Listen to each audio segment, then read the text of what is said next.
Good afternoon, good evening. It's Mark Johnson from Loyalty360. Hope everyone's happy, safe, and well. Want to welcome you back to another edition of Loyalty Live. In this series, as you know, we talk to the leaders in customer channel and brand loyalty about the technology trends and best practices that impact a brand's ability to drive unique experiences, engagement, but most importantly, customer loyalty. In the month of June, we embarked on a mini series of Loyalty Live sessions looking at the evolving customer experience industry and how brands can meet and exceed these changing consumer expectations to obviously achieve a higher level of brand loyalty, and obviously increase the brand loyal advocates that are within their audience group. So we're looking forward to this series. And today we have the pleasure of speaking with Hye-Joo Kim, who's the head of marketing services at Evolving Systems. Did I say that right, or did I do that wrong? No, I do respond to Hye-Joo or maybe Hye-Joo, but Hye-Joo, yeah. We could go with the Beatles reference, which is always exactly. good. Exactly. All right. So Hye-Joo, how are you? Looking forward to the discussion today. We like to start these off hearing a little bit more about you. Can you tell us a little bit about your role, background, and your role at the company? Yeah, sure. I guess primarily I've been a loyalty customer value management practitioner for, I hate to say it, but for a very long time, over 10 years. Mainly working in the mainly in the telco space. And actually have kind of worked around Australia, in the UK, now in Barcelona, but dealing with a lot of clients around the globe. So it's been, interesting working with many different markets. Okay, great. Can you tell us a little bit about Evolving Systems as well, kind of what you guys do, how you do for those who may not be familiar with your entity? Yeah, Evolving Systems, we're a technology and also marketing services company. We have a real-time customer engagement platform, as well as kind of the consultancy and primarily dealing with customer value management programs, digital engagement, and also customer engagement programs and loyalty as well. Okay, great.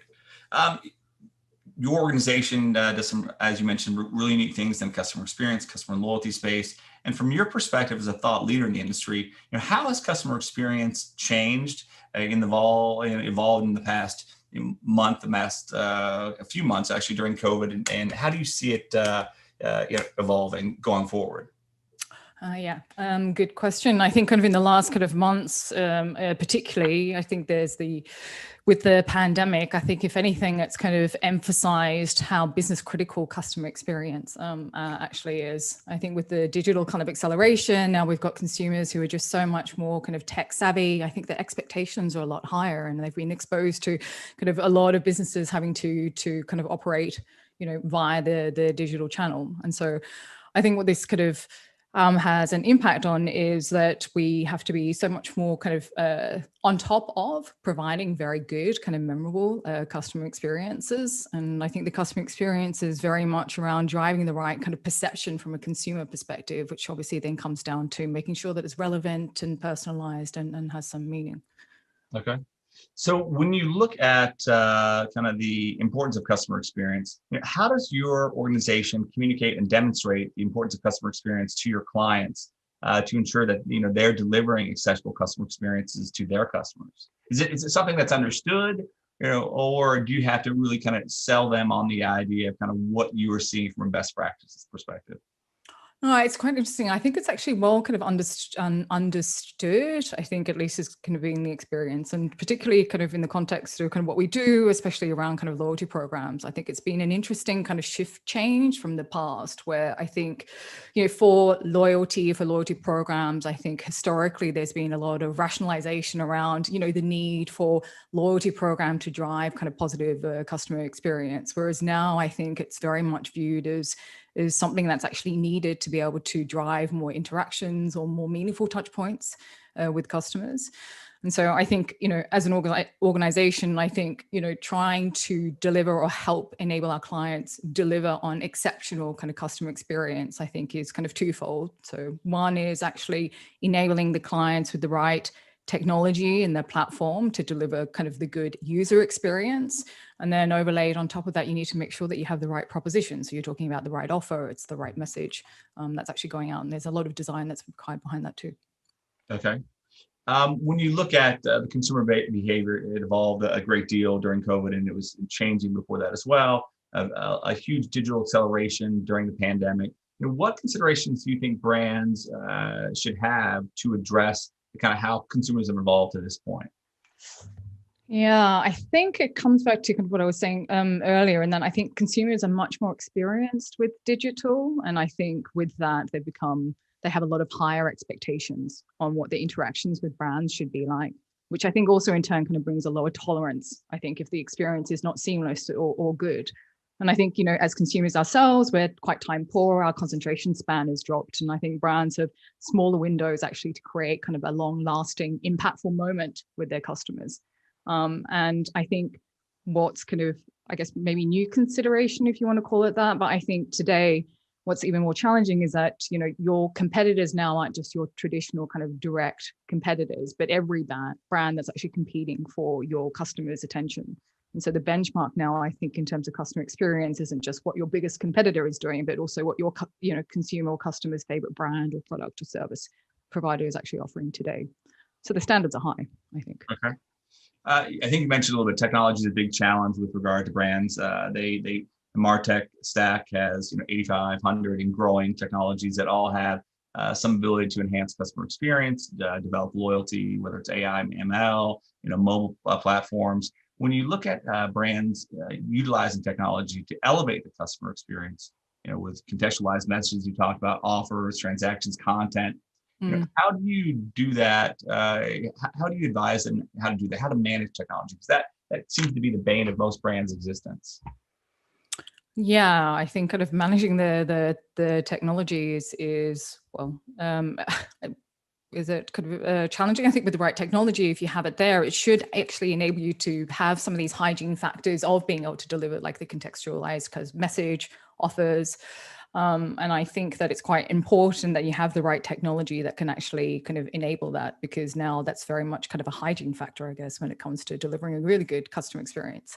Because I think then the challenge of then creating a memorable customer experience is actually really then understanding your consumer and making sure that the like how you do actually delight or kind of surprise a consumer at that particular point in time to be able to kind of cut through and make sure that experience itself is not seen as me too or something I've experienced somewhere else. Absolutely. When you look at the kind of recovery going through, how do you suggest to the brands that you work with that they kind of reduce some of the barriers for participation in kind of the programs and processes? How do you, advise them in that regard? I think that I think it always comes down to making sure that you're actually staying in tune or on track with what consumer kind of needs are. I think the barrier for participation kind of comes in if you haven't actually established the trust and credibility for the consumer, and you're not communicating with them at the right point in time. And I think in terms of getting the consumer participation, it's really about kind of making sure that you are talking to them at that right moment. And also, capitalizing on every interaction or touch point that you can. Okay. From a best practice perspective, what do you see some of the challenges brands are having with kind of optimizing the customer experience opportunities? Are there some best practices that you suggest to help brands execute on improving the customer experience for their consumers? Yeah, I think in terms of best practice, I think kind of certainly from our perspective, when it comes to kind of designing for the best practice, I think it's all about having the right framework or the tools, which always comes back down to making sure that you're asking the right questions, really understanding the consumer and understanding the consumer's mindset. And then it should be designed and developed from there. But I think for sure, it's quite, it's a challenging piece today. I think you need to be able to make sure that you have the right overall, I think, framework for the customer experience to be able to flexibly kind of respond to, the changes that are happening. And I think the pandemic has kind of taught us anything. It's that the world can change, very, very quickly. And so some of the more successful brands that have done quite well during the pandemic have responded to customer needs, and being able to deliver and change the offer proposition, immediately in real time. Absolutely. When you look at some of the challenges of managing kind of disparate technologies, but also managing different channels, right? The expectation online or in social or in a community can be kind of very different. How do you engage the brands to leverage multiple channels. You talk about listening to and understanding the customers, what their preferences are, what their interests may be. How do you kind of advise them on ways to improve the customer experience through these channels to enhance their customer experience?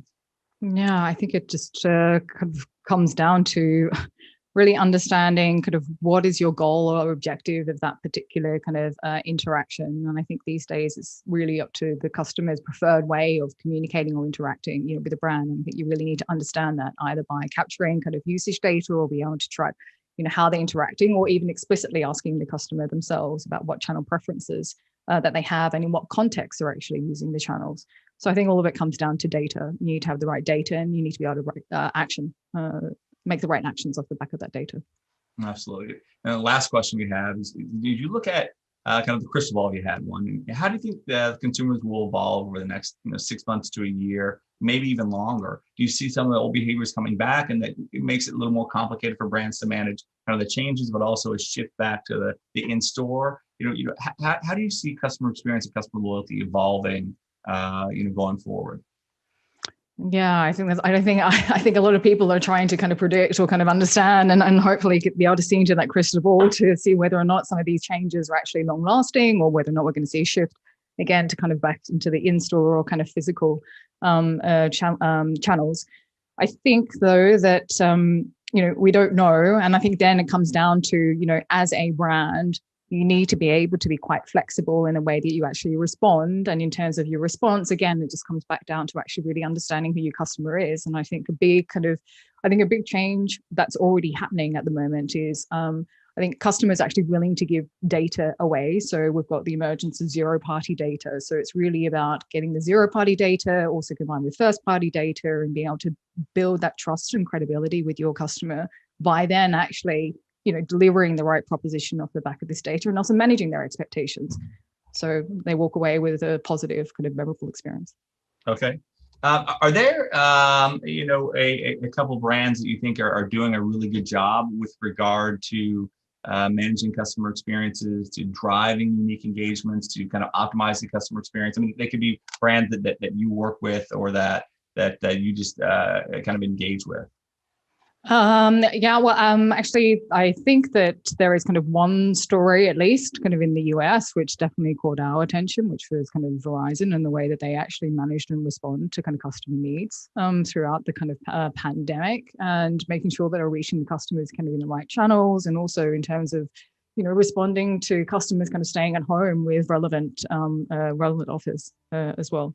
And I think we've also kind of seen a very similar kind of trend with the clients that we're kind of working with in terms of loyalty programs, that you're making sure that you're actually filling the program with relevant offers. Okay, great. Well, Hye-Joo, I think it's been great getting to know you a little bit better, and also learning more about some things that Evolving is doing in the client space around customer experience. It's great to hear what you guys are doing, and looking forward to hearing more throughout 2021 from you and your team. Great. Thanks so much. Absolutely. Nice chatting to you, Mark. All right. Thanks everyone for listening, and join us back for another edition of Loyalty Live really soon.